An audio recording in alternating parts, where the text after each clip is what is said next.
The tallest structure in America is not a skyscraper. It is not in New York or Chicago or any city whose name you would recognize. It is a skinny steel needle standing in an empty field in North Dakota, held up by cables, taller than the tallest building in the entire country. When it was finished, it was the tallest thing human beings had ever built, taller than anything in all of history. And today, almost nobody knows it is there, and the business it was built for is quietly dying. That needle is a broadcast tower. The story of how the tallest objects on Earth became some of the most troubled assets in America is a lesson in what happens when the whole world stops needing the thing you were built to sell. Everyone blames streaming. Streaming only finished the job. By the end of this video, you will know who really owns these giants, how a tower keeps making money long after its broadcaster fades, and why the day one finally has to come down can cost more than it earned in decades. The buy-in. Start with what you are actually buying, because it is not what it looks like. It looks like you are buying a piece of the television business. You are not. You are buying vertical real estate, a tall steel structure whose whole value is that it holds things up high, so that signals can travel far. On flat ground, the higher you climb, the farther your signal reaches. So height here is not a luxury. It is the whole point. There are two kinds. A tower is self-supporting, standing on its own like a giant tripod. A mast is thinner and taller, held upright by cables anchored far out across the ground. Masts always win the height race, because cables can hold up a needle that could never stand on its own. Neither kind is a small purchase. Giant masts that blanket entire states cost millions to build, and even a modest 500-foot broadcast tower can change hands for well over $1 million. So who owns them? Three kinds of people. The broadcasters themselves, the television and radio stations that put up a tower to carry their own signal, then tower companies, businesses that own nothing but steel and rent out the space, and in the biggest markets, groups of rival stations that band together to share one enormous structure, an arrangement called an antenna farm. In one famous case, 4 competing television stations in San Francisco jointly own a single tower and lease space on it to everyone else in town. Most big markets have at least one of these shared antenna farms, because there is only so much prime high ground to go around, because that is the secret hiding in plain sight.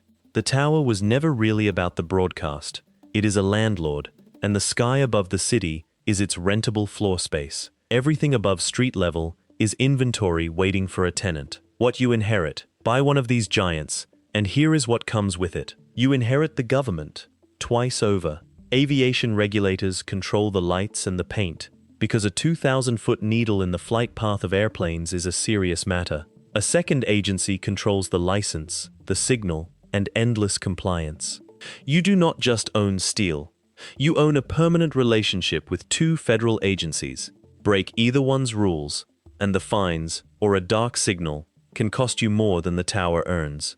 You inherit the land under the cables.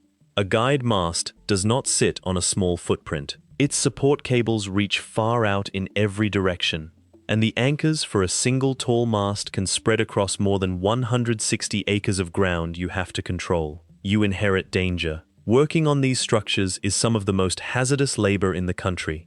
When climbers go up to install or repair antennas, the station is often asked to power down its signal, so the workers are not cooked by the energy pouring off the tower. Every hour that signal is off is money lost. You inherit the weather. Ice loads the cables. Wind bends the steel. A tall mast in a storm is a structure under constant assault, and the maintenance never stops.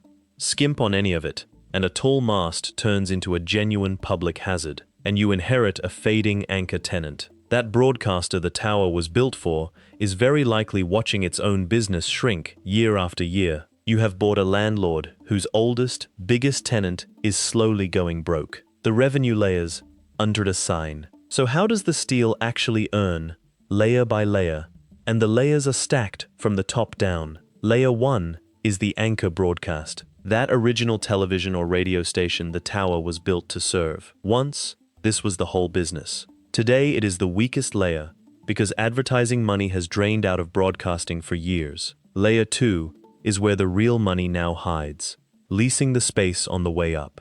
A tall tower in a good spot can carry television and radio antennas near the top, and then a whole ladder of other tenants below, two-way radios for police and taxi fleets, microwave links, and most valuable of all, cell and wireless antennas. This is the vertical real estate, and it can be worth a fortune. Space that once sat empty, doing nothing, turned out to be the most valuable thing the whole structure owned. One medium-sized broadcaster admitted he pulled in over $700,000 a year just leasing space on his towers, a business he had never even bothered to promote. In another deal, a wireless carrier wanted a spot so badly it rebuilt an old tower from the ground up, paid a full year of rent in advance, and even improved the station's own signal in the process. Layer 3 is the sale itself. Many broadcasters now sell the tower outright to a tower company for a lump of cash, then lease back only the sliver of space they need for their own antenna. A single 500-foot tower can sell for $1.5 million, sometimes with a below-market leaseback thrown in to sweeten the deal. One broker described selling a client's 500-foot tower for $1.5 million while locking 2 big radio stations into a lease of only $500 a month, a bargain that made the tower irresistible to the next buyer. Layer 4 is the antenna farm. Gather every broadcaster in a market onto one giant structure, and you own the only high ground in town. Now run the math. That broadcast at the top barely pays. Its old glory does not pay the bills anymore. Cell antennas bolted on lower down pay beautifully. The higher your steel and the more crowded your market, the more rent that sky is worth. Listen to that again. Here is the fact that turns this whole business upside down. The empty air on the way up the tower is worth more than the broadcast at the top of it. Listen to that again. The signal the tower was built to send, the television picture, the radio show, is now the least valuable thing about it. The money is in renting the height to companies that have nothing to do with broadcasting at all. The cell carrier that needs an antenna up high will outpay the television station every single time. A carrier that needs to cover a neighborhood cannot wait years to permit and build its own tower, so it rents your height instead, and it pays like clockwork. Which means the truth is this: if you own a broadcast tower, you are not really in the television business. You are in the real estate business, and your best tenants never watch television. The steel that was built to blast a picture across a state now earns its keep as a place for a phone company to hang its equipment. And the taller and better placed your tower, the more that sky pays you, whether a single television is ever switched on beneath it or not. A tower can lose its television audience entirely and still throw off a healthy income, as long as the antennas below keep paying. It is a building that stopped caring what its penthouse does, because the lower floors got so valuable. The ledger. So where does the money go? Costs on a giant tower are strange, and one of them is a monster hiding at the very bottom. Start with the build. Historically, these were cheap for their size, but a serious modern tower still runs into the millions, and the tallest masts far more. A tall mast is not one tower but a system. Hundreds of tons of steel strung between anchors spread across acres.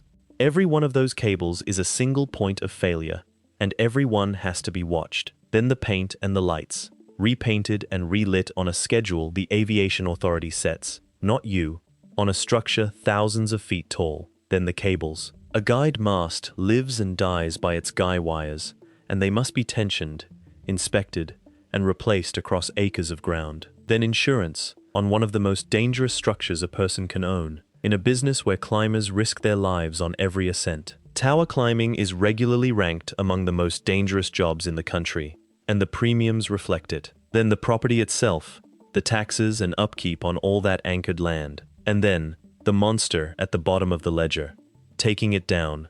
A guide mast cannot just be knocked over. It has to be brought down in a slow, dangerous, carefully engineered demolition. Because if a cable lets go at the wrong moment, the whole needle can come crashing down on its own. A mast that went up in a single month can take far longer and cost far more to remove, and that final bill can erase the profit of many quiet years. It is the rare asset where getting rid of it can cost more than owning it ever paid. Few businesses hand you a bill just for saying goodbye. The trap. Here is the trap, and it has already swallowed hundreds of stations. You sell your tower to survive, and the rent on it slowly kills you. It works like this. A struggling broadcaster sells the tower to a tower company for a welcome pile of cash.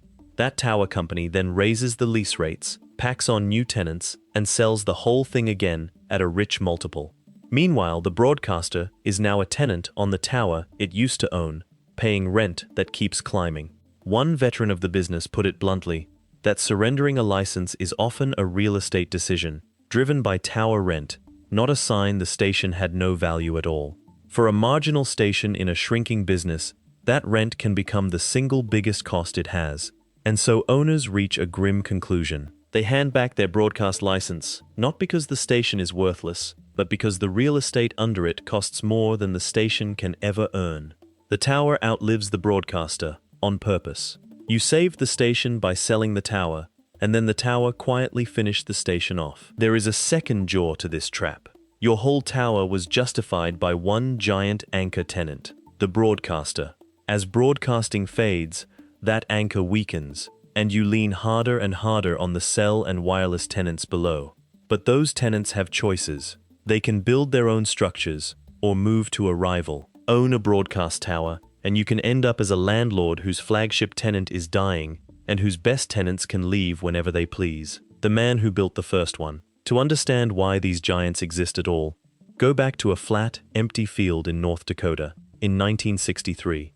A television company wanted to reach every farmhouse across hundreds of miles of open plain, and on flat ground, the only way to reach farther is to build higher. So they built the highest thing in the history of the world, a steel mast that rose 2,063 feet into the sky, the first structure ever built by human hands to pass 2,000 feet, taller than any building that had ever existed. They put it up in about 30 days, for roughly $500,000, which is a few million in today's money. And the television station was so proud of it that it changed its own call letters to celebrate the height. Those new letters spelled out a boast about being tower high, planted right in the middle of the empty plains. For a while, it was the tallest object on the planet.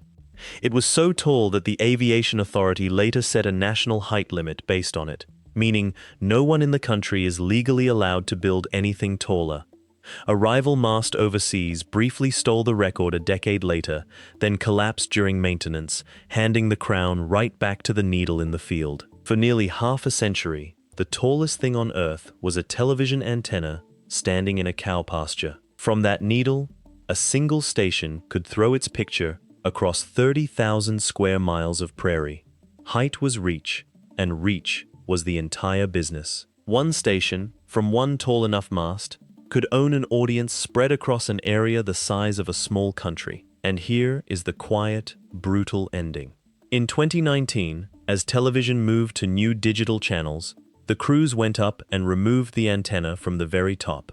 The tallest structure in America was made shorter, cut down by the same technology shift that is hollowing out the whole industry.